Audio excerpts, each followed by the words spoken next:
Already pounded by the pandemic, Air Canada is now dealing with internal complaints about the pandemic travel of some of its top executives. One criticized Vice President Lisa Pearce, an American living in Toronto, after she posted pictures on a company message board of her getting her second vaccine shot in the U.S. before some frontline workers had access to their first. A second accuses Vice President Marc Gallardo, a Canadian living in Montreal, of vacationing in Florida while Quebec was under lockdown orders.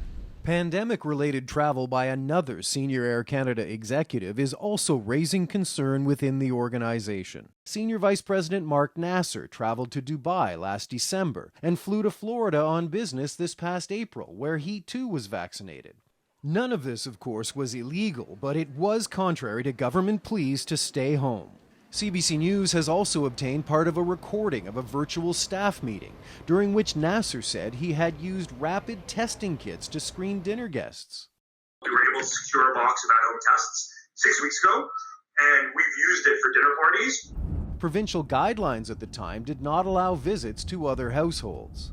On the use of test kits, Air Canada said our information is incorrect. In a statement, the airline says it doesn't comment on the private activities of its employees.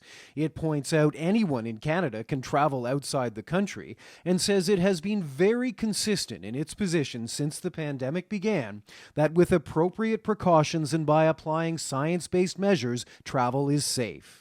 Traveling during a pandemic is very problematic. This epidemiologist says even with modern air filtration systems, it's still possible to spread the virus on the plane, in the terminal, and traveling to and from the airport.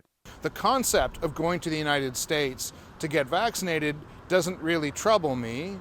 Getting on an airplane when you don't absolutely have to does. Seems it also troubles some Air Canada employees as well. Aaron Saltzman, CBC News, Toronto.